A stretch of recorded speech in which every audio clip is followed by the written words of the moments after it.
Hello, everyone. Welcome to my presentation this morning, Advances and Techniques in Cleaning Monitoring. My name is Jacqueline Daly, and I am the Senior Manager for Infection Prevention at Providence Mission Hospital in Mission Viejo, California. On your screen, you will see my disclosures.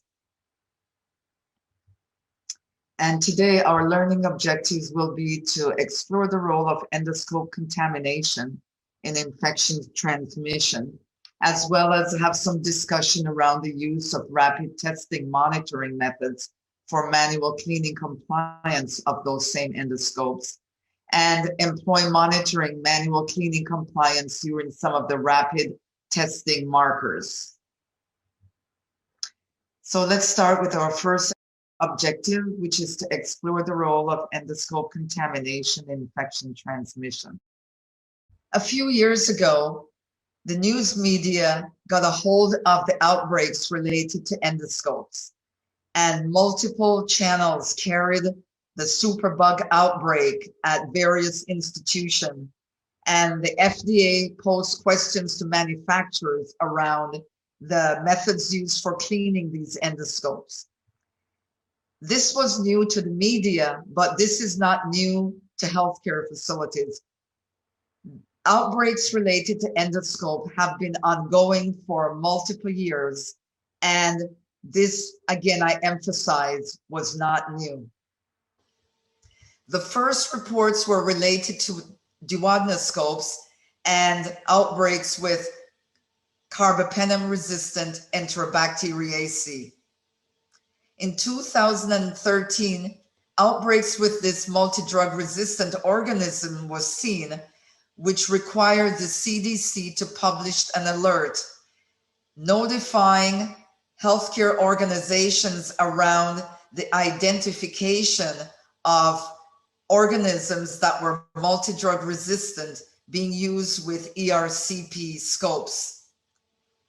And the action that was taken related to these outbreaks got picked up by the news media, and then that resulted in heightened public awareness of what was happening around endoscopes.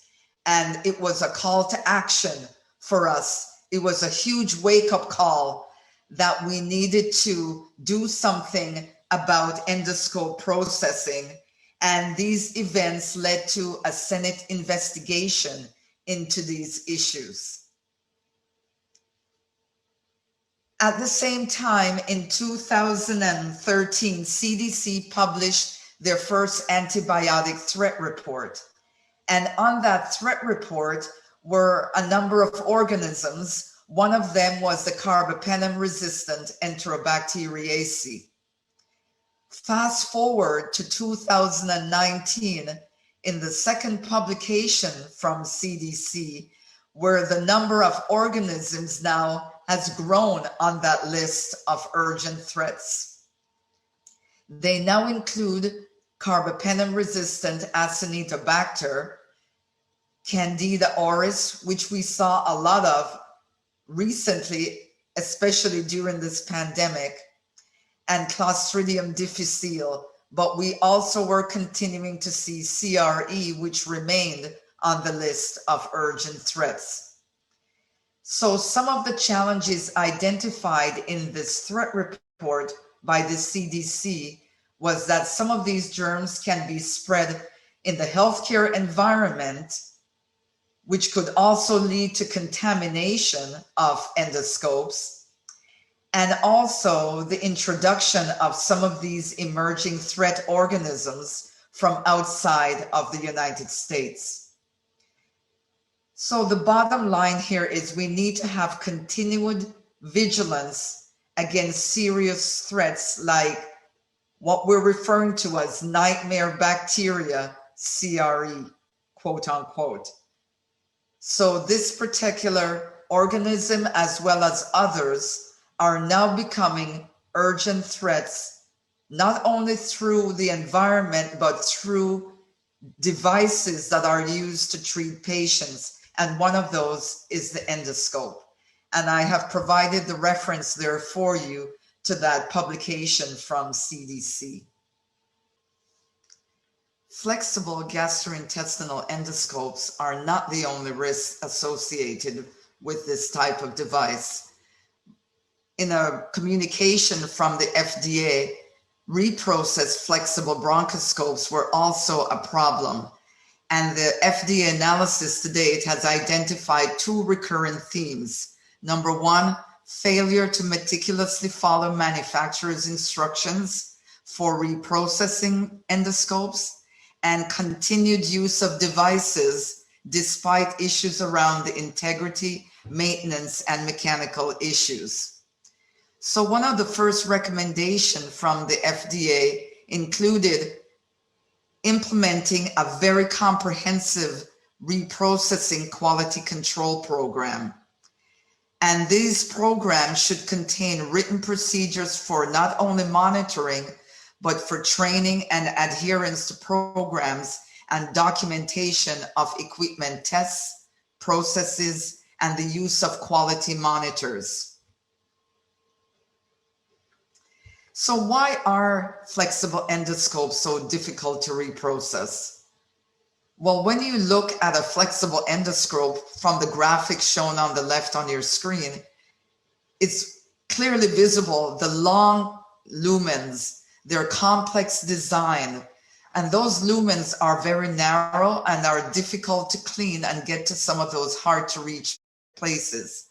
There is lack of consistent and effective training and lack of time and resources to allow for adequate reprocessing, such as maybe the way we schedule these cases and the amount of time allowed for turnover, and possibly around the number of scopes available to be used in these processes. We rely heavily on visual inspection, which is not adequate to monitor the efficacy of reprocessing. And when you look at the steps required from start of the cleaning to the end, there is over 120 steps involved in the reprocessing. So one of the features that makes it very challenging is from the elevator channel. And the graphic on the right will show you that elevator channel. And this elevator channel orients the catheters and guide wires and accessories into the visual field of the endoscopes. There are a lot of crevices, making it difficult to access with cleaning brushes, and this may impede the effectiveness of the reprocessing. There are multiple technologies now that are out there that are in an attempt to assist with reducing the amount of contamination of this particular part of the endoscope. And of course, there's the issues with biofilms. And biofilms are a community of organisms in multiple layers, plus their exopolysaccharide that cement themselves to the surface. And in wet environments, if reprocessing is not performed promptly after use, and we're talking minutes, not hours, and are allowed to dry, the opportunity for biofilm formation becomes significant. These endoscopes, when they are used, have a very high microbial load. And it's not just the microbial load, we also have to worry about the organic material containing that microbial load. In a publication by Ritala and Weber, they demonstrated that the initial microbial load inside the lumens and on these endoscopes were anywhere from 10 to the 7 to 10 to the 10 organisms. And cleaning will remove up to 10 to the 4th, but that means that high-level disinfection is then having to remove up to 10 to the 6 organisms, leaving 10 to the 4th remaining on these endoscopes. And again, over time, damage may occur on the internal lumen as well as the external of these endoscopes. So you have these damages that can occur very quickly and unexpected at some points in time, though over time with multiple uses, there will be damage on these scopes, and they impact the cleaning of the endoscopes. So you can get deposits of foreign materials, simethicone, degradation of adhesive, discoloration, bangs and dents, and so forth. This could result in bacteria remaining on endoscopes that are ready for patient use. So where are we today? Recently, the FDA issued a news release around infections associated with reprocessed urological endoscopes. Now, I'm calling out this one particular scope, but that is not to say that there have not been other reports. The FDA, since 2017, has received over 450 communications around infections related to endoscope. But this is one of the more recent publications indicating issues around urological endoscope. I am not going to read the information there for you, but I did provide the reference where you can go and review that news release. As a result of all these outbreaks in the past few years, a number of guidelines have been published as well as standards. We have publications from the AORN. We have publications from the American Society of Gastrointestinal Endoscopy, the SGNA, Association for the Advancement of Medical Instrumentation, AMI, and also the CDC Healthcare Infection Control Practice Advisory Committee that has published guidelines. There's also multi-society guidelines that have been published and have recently been updated in 2021. But one thing all the guidelines and standards say is that all endoscopes should be inspected to ensure that they are visibly clean and free of damage that may harbor organism and result in the formation of biofilm. So as I mentioned, these guidelines were issued with varying levels of details, and these guidelines do agree on the importance of following the manufacturer's written instructions for processing, and also to pay special attention to manual cleaning. And we're talking about following the manufacturer's instructions to the letter of the law. We cannot afford to be skipping steps because we are in a rush, because we are being pressured with the turnaround time, because that then puts patient safety at risk. So we need to implement comprehensive training program with competency assessment by qualified personnel, and make sure that we are doing periodic reviews of our policies and procedures, and look at the recommendations around how to assess cleaning verification. And there are those organizations as well that recommend microbial surveillance. I am not going to get into that a lot, but in a future slide, I will mention a few things around microbial surveillance. So let's move on to our second objective, which is discussing some of the rapid testing monitoring methods for manual cleaning. In the AMI document, the healthcare organization shall verify through testing any processing procedures for which the resulting output cannot be objectively verified against requirements by subsequent monitoring or measurement. Such processes include any process whose deficiencies might become apparent only after the product is in use or the service has been delivered. So part of this quality system that needs to be established is that verification testing shall demonstrate the ability of these processes to achieve the planned results. And the results of the verifications testing shall be recorded.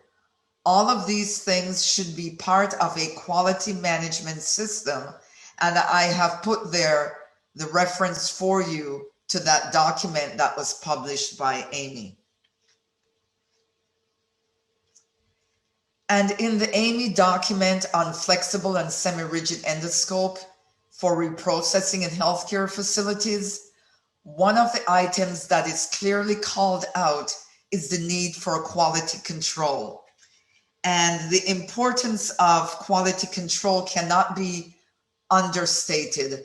It is a key feature of any area, whether it be the sterile processing or the high-level disinfection area, that you need to ensure that you have a quality control system that is in place.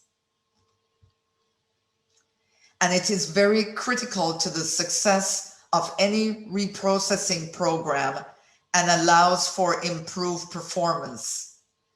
This comprehensive quality control program should also include product identification and traceability to each patient.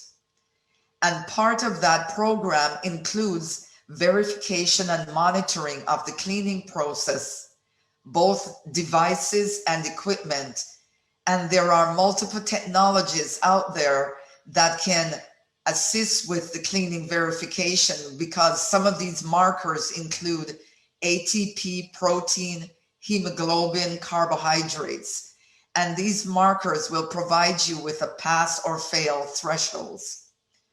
So again, as part of this quality control, you need to have a quality process improvement that includes everything from the start to the finish of the process.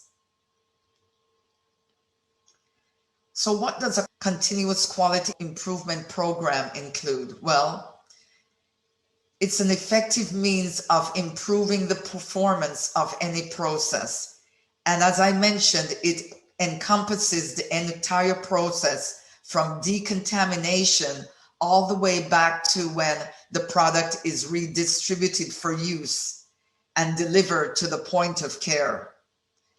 And it's important to build into that program quality audits and tracers.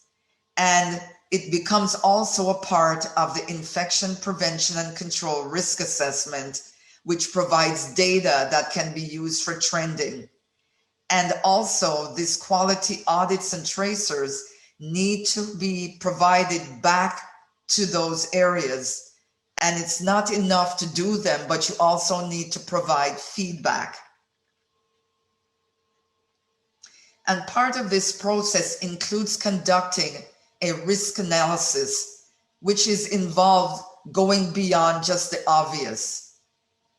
What you see on the surface is what you can control, but you need to dig a little deeper to see what is below the surface that could cause issues or cause concerns. So you need to make sure you're not doing this risk assessment and risk analysis in isolation. You need to be assembling a multidisciplinary team, mapping out the process, all the steps that are involved in the reprocessing of the endoscopes. You can use fishbone diagram and outline, groups of steps that are part of the process, and then assign responsibility when issues are found and develop action plans to address those issues. And then you can implement small tests of change with the processes, audit for the compliance, provide feedback, and you may even need to update the process. And this is not a one-time event. It should be performed at a minimum annually and re-evaluated throughout the year, or at times when changes are made. The Joint Commission published an analysis of hazards a few years ago. And one of the key practices that they outlined in this analysis was the importance of identification and mitigation of risk and hazards. And what this requires is that healthcare organizations must systematically identify and mitigate patient safety risk and hazards with an integrated approach in order to continuously drive down preventable patient harm. And I want to focus on the word preventable, that not only with endoscope processing, but there are many things we do in healthcare that are preventable if we continuously look at the processes and kind of engineer out those areas that can result in patient harm. And as I mentioned previously, one of the features of the endoscopes that presents a challenge for reprocessing is the design of the endoscope with the narrow lumen. And because of this, any slight deviation from the recommended reprocessing protocol can lead to survival of organisms and increase the risk of infections to patient safety. So again, I emphasize there is a narrow margin of safety, and this was in a publication by Dr. Michelle Alpha, published in 2016, and the reference is provided there for you. Many of the standards and guidelines making bodies agree that manual cleaning is problematic. It is a critical step to success for any high-level disinfection or sterilization process. And lack of proper manual cleaning contributes to outbreaks, and this, without a doubt, can be improved and must be improved. And use of validated real-time indicators of cleaning efficacy is no longer an option. There are commercially available test kits out there that can be used. So at this point in time, we can no longer just say, well, it looks clean, or the brush came out clean. We need to validate that cleaning process. And the cleaning is effective removal of clinical soil. So what are we really looking for? We're looking for removal of tissue, of blood and other body fluids, and bacteria.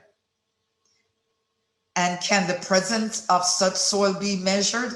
Absolutely. So again, even with cleaning, we may remove a lot of these organic material, but again, we can still have microbes that are embedded into these material left behind for cleaning. So it is an utter must that we do more when it comes to validating our cleaning steps related to those endoscopes. And as mentioned previously, the importance of a quality control program cannot be overstated. In that safety communication from the FDA, they highlighted that it is critically important to implement a comprehensive quality control program for reprocessing duodenoscope. I take that a step further to say you need to have a comprehensive quality control program for reprocessing any endoscope. Within your individual organization, you may need to use that multidisciplinary team to say, where do we want to start?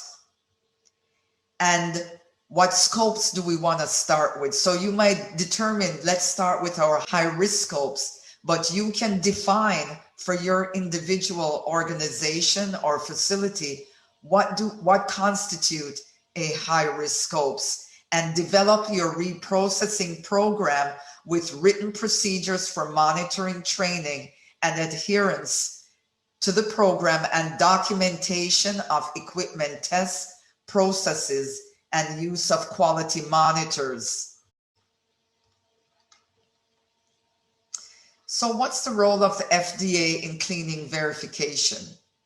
The FDA at the time prepared general notes from a meeting that was held by a panel of experts.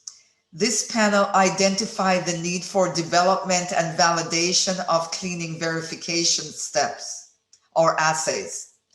The FDA action was to address the lack of validation and clearance of cleaning verification tests.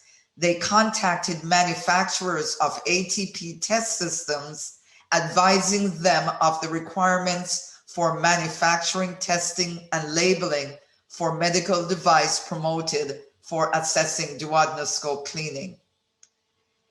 And again, I say we take this past the duodenoscope. The issue at the time the communication was put out there was around the ERCP scope, those duodenoscopes. But I say we need to take it a step further and do other scopes as well.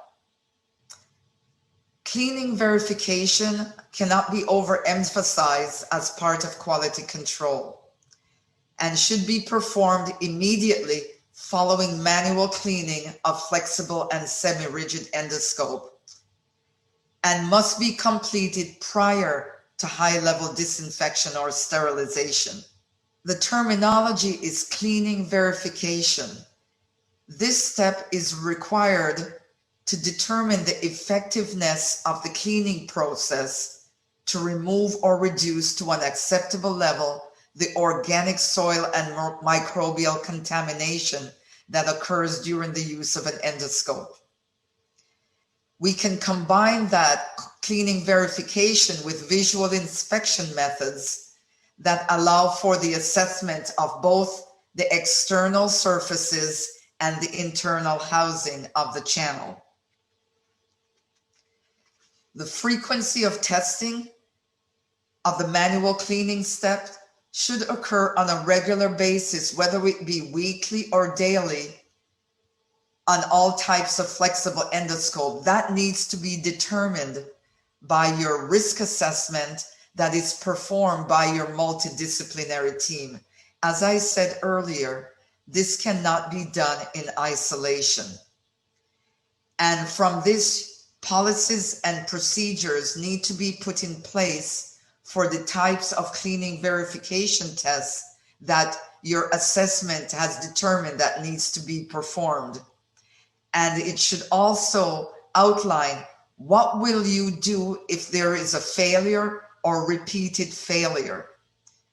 So again, that should be looking at the start of the cleaning all the way through and what you will do if there are failures. And this needs to be done by a multidisciplinary team, not in isolation. So let's look a little deeper at cleaning verification. We can do visual inspection using lighted magnification and an endoscope within an endoscope, the borescope. The borescope is a narrow lumen scope that can be fed down the lumen of an endoscope. And some of the specific markers of cleaning efficacy I'd mentioned before were proteins, carbohydrates, hemoglobin, which is blood, and ATP.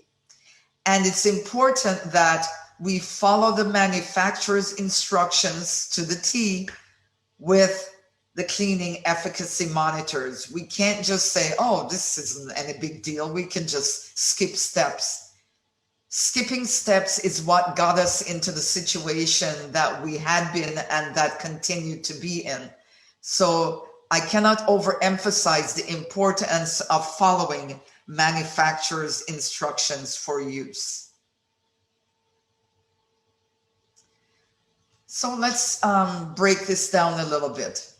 As was mentioned, all these cleaning verification steps are done after the manual cleaning step.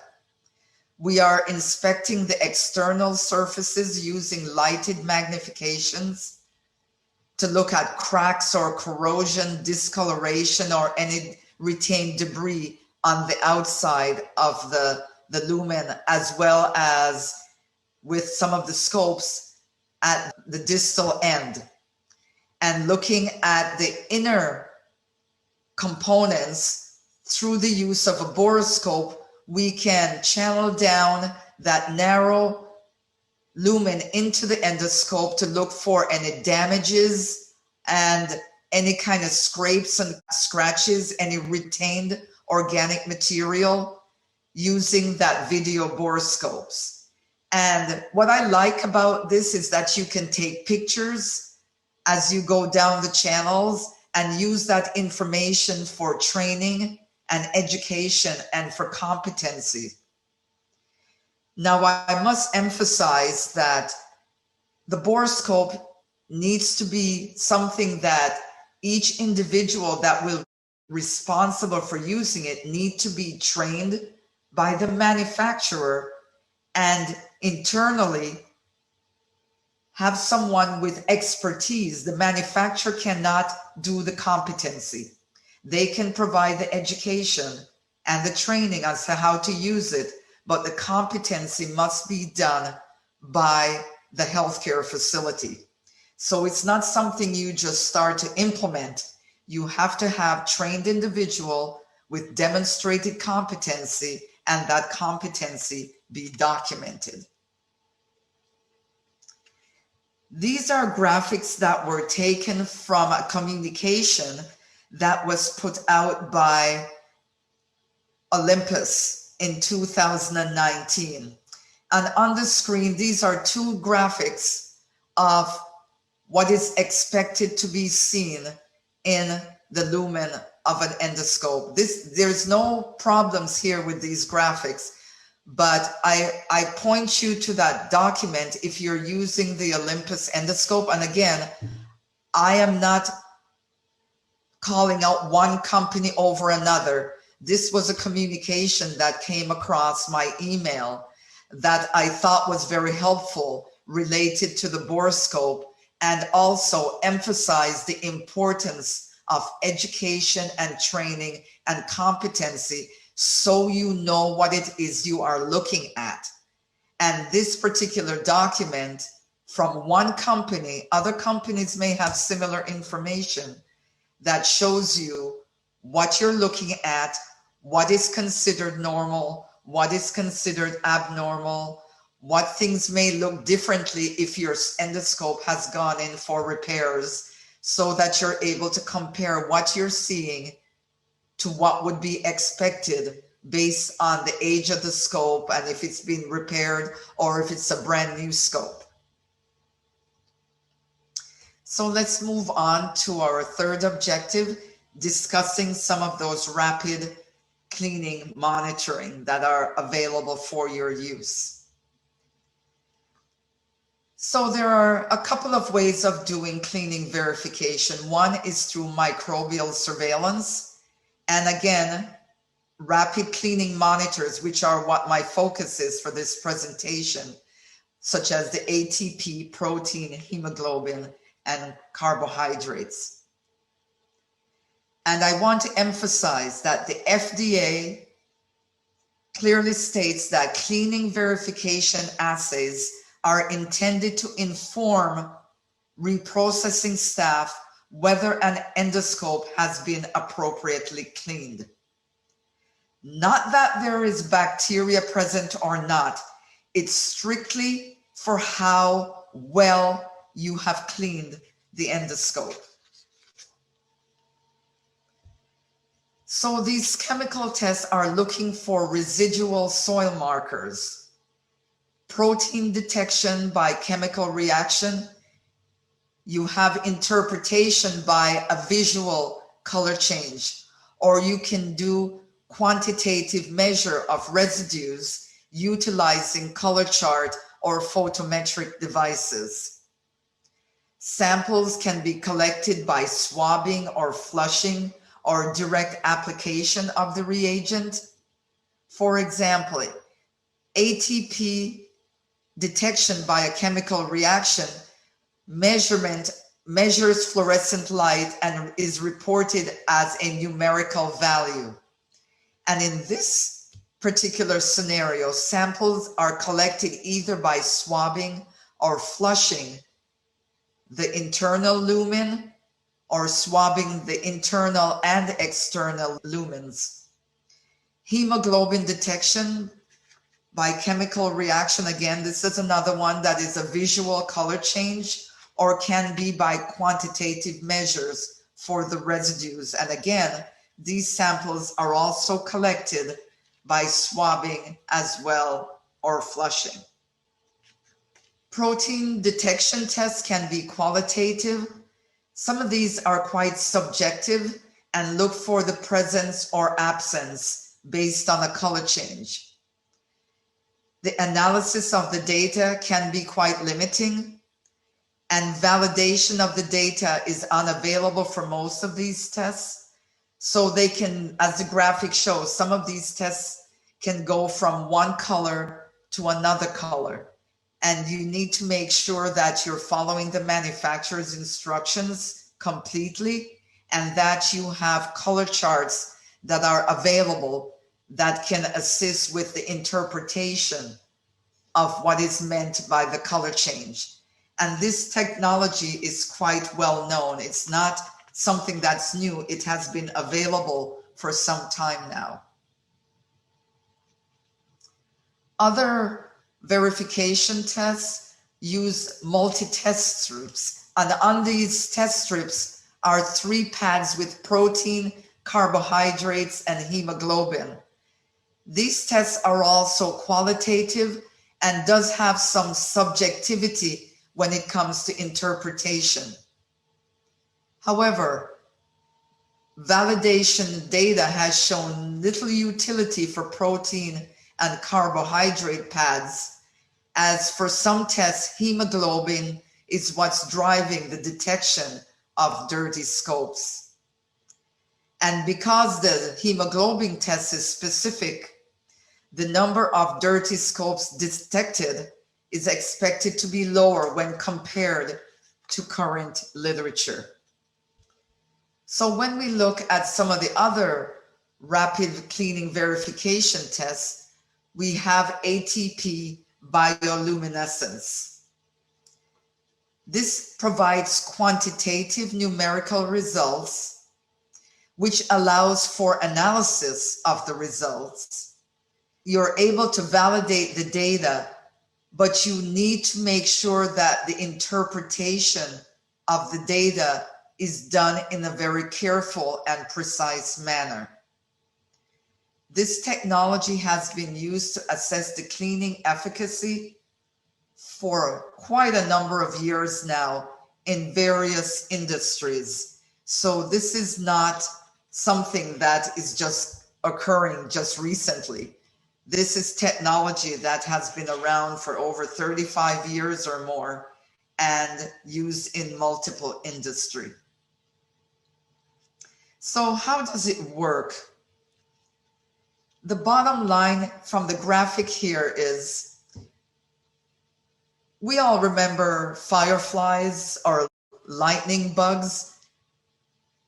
They have an enzyme called luciferase, which uses ATP to produce light. And this ATP converts to a light signal. So with luciferase and the substrate luciferin, the ATP binds, and in the presence of oxygen, it breaks down the components and you get visible light. Now, the more soil there is, the more ATP there is. The increase of that will give you more light that is produced. And this light is read through a luminometer. And I want to emphasize that when it comes to this ATP bioluminescence technology, they are not all created equal. You need to follow the manufacturer's instructions for use and not assume that they all work the same way. The benchmarks that are established could be different. So you need to make sure that you work with the manufacturer as to what benchmarks you need to be establishing. And of course, if you find that the numbers are above the benchmark, it is critically important that you don't just go headlong into the high level disinfection step, that you are going back to the cleaning step and start over and repeating. And you keep doing this until the scope is clean. Or if you've gone through multiple steps and it's still coming up, you may need to pull that scope from use and get the manufacturer of the scope involved to look at what's causing the issues. So do not ignore the technology that is giving you information. So we can compare the two markers that have been mentioned, ATP and protein. They're both universal cleaning markers. They are mature technologies. They are available through a few commercially available manufacturers. They are rapid tests. Some are subjective, some are objective. Some give you a quantitative value. Others are more color focused, a visual color change. ATP is stable under reprocessing conditions. Some of the rapid tests cannot measure proteins that have been denatured during the reprocessing steps. Some will detect microbial ATP, where for some of the protein can only detect the actual organic material, the proteins that have not been denatured. They do not detect microbial proteins. ATP cannot detect prions, and prions are proteins. So that can be used if you're trying to check if prions are present or if it's an issue. Not that they will tell you it's a prion, but as I mentioned that they are proteins, so that's what it's designed to detect. And it's important to check with the manufacturers because the scales that are used are going to be different for each system. And when it comes to the protein, most of those scales are standardized in microgram. So how clean is clean enough? It is important to remember that different cleaning and disinfection methods, depending on what your process is set up to be and how well that they are implemented and adhered to, you still need to have some way of monitoring the cleanliness. And these pass-fail benchmarks for any of the cleaning verification tests are not a measure of the risk of pathogen transmission, nor does a pass guarantee that the scope is safe for use on a patient. So it's important that whatever technology is used, that the pass-fail thresholds have been thoroughly validated and verified in your specific organization or healthcare facility. And again, look at the standards and guidelines to assist you as to how to go about this. So one of the common questions is, which is better? Well, it depends on the capability of your facility. What are you looking for and what are you able to perform? What is the question that you are trying to answer? There are recommendations that have been published around microbial surveillance. And if your healthcare organization or facility has that capability to do microbial surveillance, that may be something that you may want to do. But no, that is not a rapid test because it requires incubation on growth media, and that takes a little longer than instantaneous results you would get from non-culture methods, such as some of the protein and hemoglobin markers or the ATP. I am an individual that likes instant gratification, and some of these rapid tests will give me information immediately so I know if I need to go back and clean. So you have to determine at what step in the reprocessing of the endoscope do you wish to do your monitoring, your cleaning verification monitoring. It says right in the language, cleaning. So you want to test at the end of the cleaning. Microbial surveillance is usually done later on in the process. And if you're looking for biofilm, there may be different tests that you need to do when it comes to microbial surveillance for biofilm. So again, they're not going to detect all bacteria. It depends on the specific type of media. Also, if it's viruses you're looking for or fungus, you're going to need different types of systems to set up to detect those. So the microbial counts, you can get viable numbers. They detect the pathogen and the effectiveness of the entire process. Those hemoglobin monitors are looking for blood that are retained within the endoscope. Non-culture methods such as ATP bioluminescence are measuring cleaning effectiveness related to the reduction in soil to a threshold validated value, while microbial culture does not correlate to ATP. It does not measure viable bacteria only, and is an indication of the effectiveness of the entire disinfection or sterilization process. So this graphic kind of tells you when each of these steps is performed. Your rapid tests are done at the end of the manual cleaning steps, and your surveillance is done at the end of the high-level disinfection step. So again, do not confuse the two. They are designed to be used at different ends of the spectrum. So what do you do now?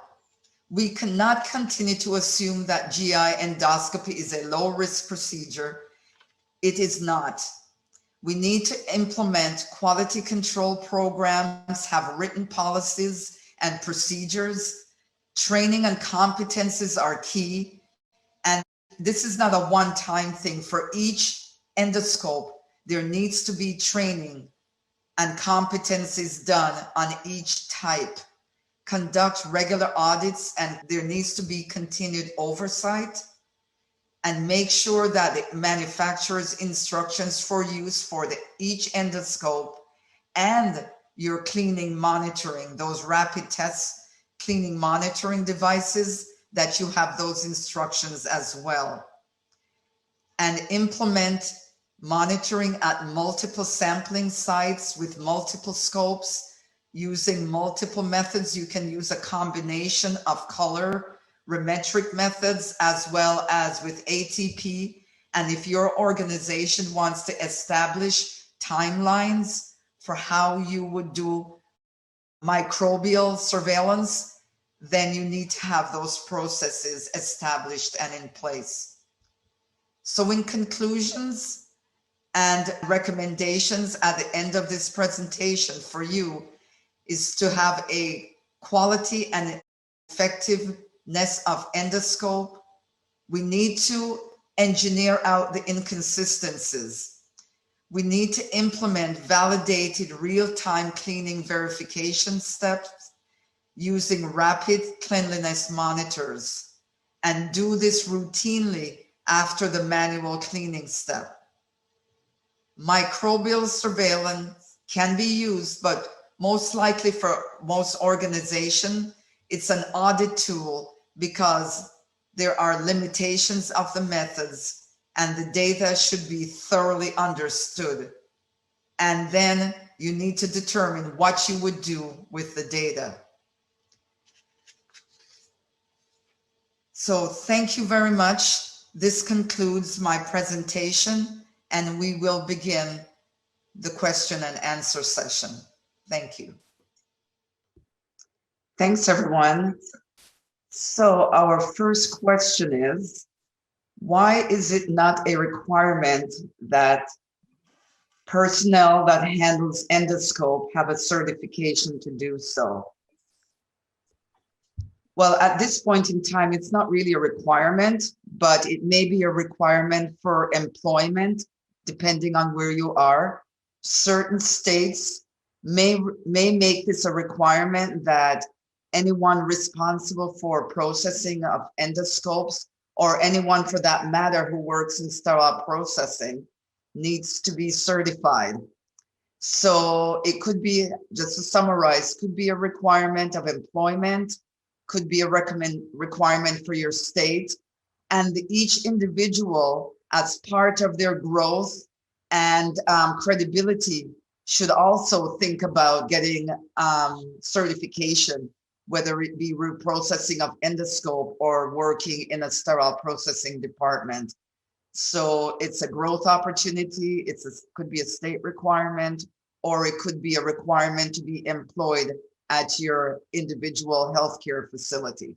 But at this point across the country, it is not a mandate. And the second question, what is the cleaning efficacy of the automated endoscope reprocessor? Well, the automated endoscope reprocessors have to be approved for market by the Food and Drug Administration, the FDA. So the manufacturers of AER need to submit what's referred to as a 510K and have to provide proof and evidence that their particular AER meets the requirement, if it's in their instructions for use, that the AER will also clean as well as high-level disinfect. There are AERs out there that are approved for cleaning as well as high-level disinfection. But again, it's important that we are following the manufacturer's instructions for use from start to finish and not cherry pick what part of the instructions we find most convenient.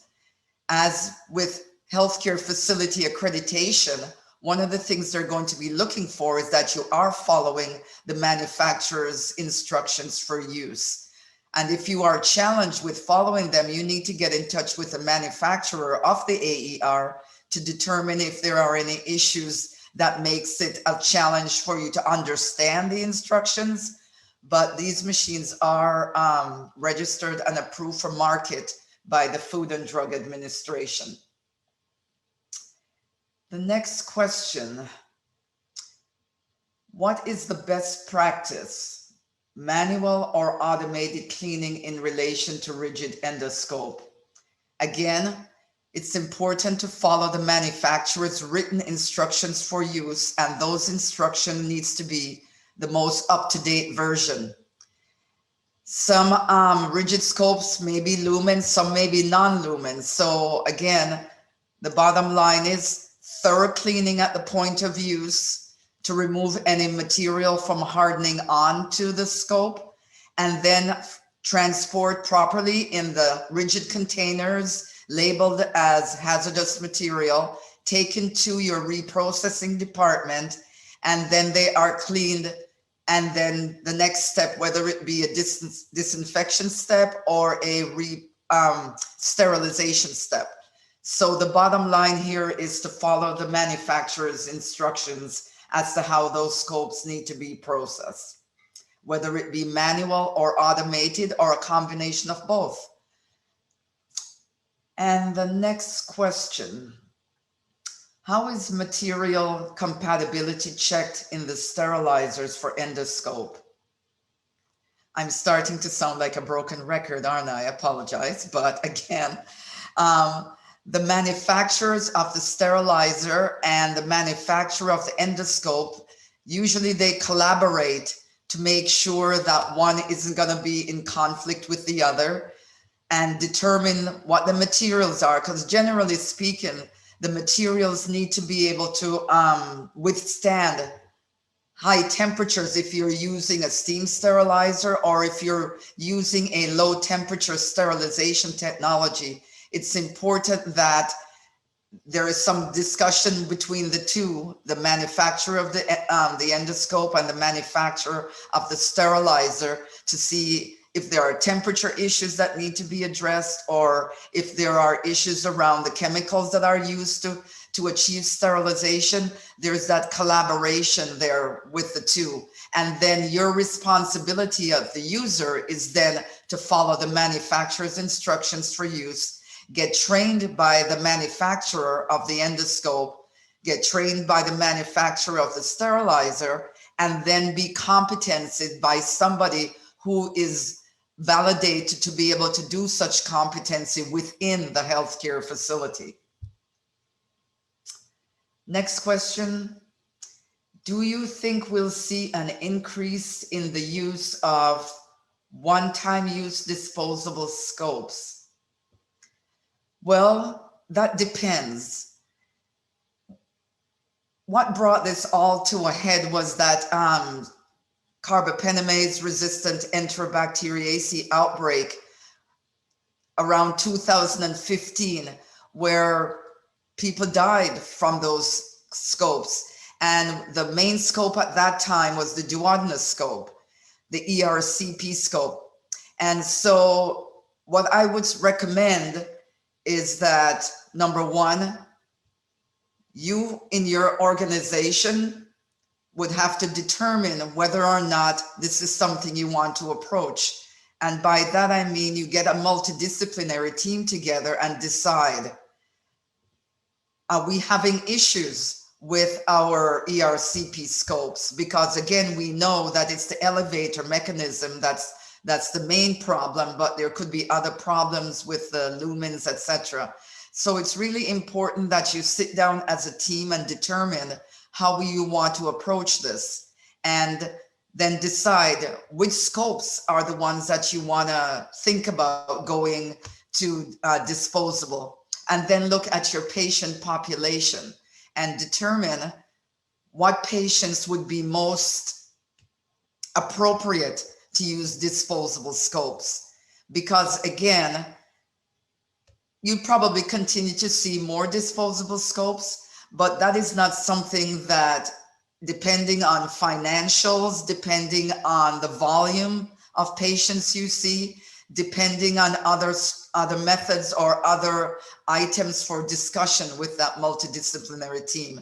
And that team should include your endoscopist, maybe someone from risk management, infection prevention, someone who's in charge of the reprocessing of those scopes, and others as you see fit. So again, it's hard to say yes or no, but it just depends on the individual organization's ability to maintain a constant flow of disposable. The ones that are out there right now, you know, because some people are concerned about landfill. So again, that's another area that needs to be addressed as well. So if you're working towards a green environment certification, that may also weigh into the decision. And another question, is it more cost effective to reprocess scopes or just use a disposable one? And I think that question was addressed by my last response. That needs to be, again, a multidisciplinary team involving your finance, looking at the volume of patients and what patients you would assess as high risk, what scopes you would assess as high risk.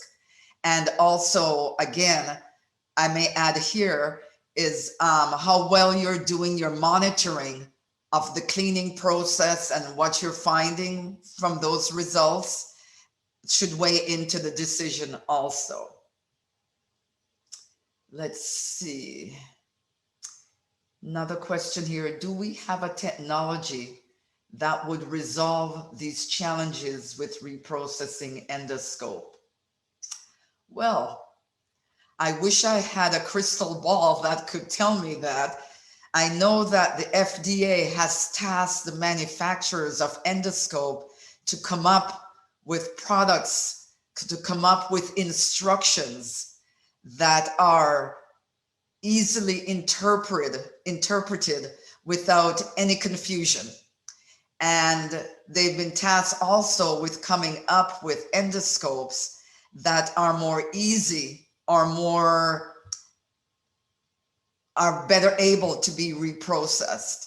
And I think that's why we're seeing more of the disposable scopes, because it is quite challenging. Because I mean, these endoscopes are life-saving pieces of equipment with diagnosing problems for the individual patients. So I'm hopeful that there will be a smart individual in a company out there that is in the process right now of designing something that will eliminate some of the risks around infection and challenges for the users when it comes to cleaning, disinfection, and or sterilization. Next question. If you have a scope washer cleared by the FDA that has a wash cycle, they listed the name of the company, I won't do that, clear to replace manual cleaning, is cleanliness monitoring necessary after manual brushing? Would it be better to do surveillance after processing is complete? That is a two-part question. First of all, yes, they are automated endoscope reprocessors that do have a cleaning cycle. But the standards right now still do recommend, number one, that there be cleaning at the point of use before transport to your decontam area. So that needs to be done to prevent drying and to prevent biofilm formation, because biofilm will form in minutes after use. So it's really critical that those be cleaned at the point of use, or point of use treatment, it is now referred to, and then transported appropriately in the proper containers, properly labeled with hard side with the lids to your decontam area. And then once in that area, we do still need to do the leak check, do all the proper cleaning, etc. Because remember, cleaning is getting rid of the clinical soil, all that, but there is still organisms that could be present. So it could, quote unquote, finish the cleaning part of it in the automated endoscope reprocessor and then move on.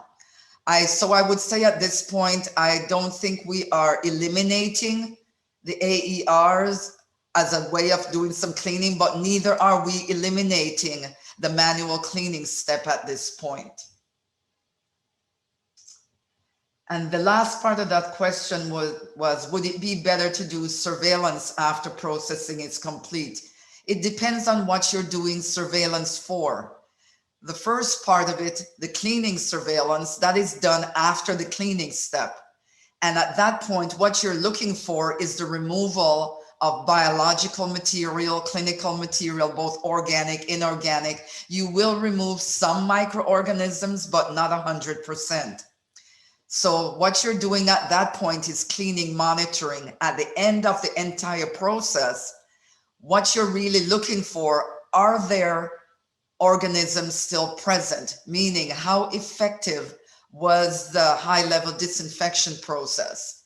So again, that is a different step, and it's really important that you don't confuse the two, because at the front, you're just cleaning, which is just removal of soil. It doesn't talk about disinfection or sterilization, because cleaning does not do that.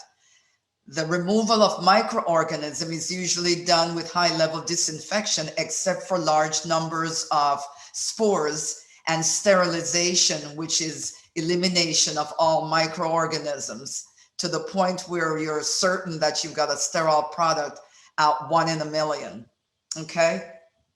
Or 1 in a million chance of having a contaminated product. Sorry, let me correct myself. Who should be doing these audits? Should this be a collaboration with IPAC? Of course. I do a lot of audit. As an infection preventionist, I do a lot of audits with the endoscopy areas. I have a tool that I use based on the standards that I actually put together with the requirements from the standards, as well as from AORN and other guidelines. So it's not a one-person job. It's a collaboration with your infection preventionists, with your managers, and sometimes it's good to have some of the frontline people who do this participate in the audits so they can understand what things you're looking for, and they may have that light bulb moment when they go, oh, I see. So they can observe their colleagues, and it's important that feedback be done, because there's no No point doing an audit if the feedback isn't going back to those who need to know. So that's your key stakeholders, the front line, and others. So involve anyone you choose, but at a minimum, it should be the manager, a frontline person, your infection preventionist, and others as you deem appropriate. Let's see. What is the current guideline when it comes to performing cultures and endoscopes? Again, if you go to the FDA website or the CDC, they provide guidance on monitoring of scopes by culturing, and you need to have some expertise in your organization and ensure that your lab is able to culture or perform the culturing and incubation of those cultures that you provide to them. So focus on the FDA and CDC. And again, remember that is done at the end of the sterilization or disinfection step. And with that, there are no more questions. So at this point, I will wrap up the Q&A sessions, and please join the networking group and chat and commiserate with your colleagues. Thank you very much and have a great day.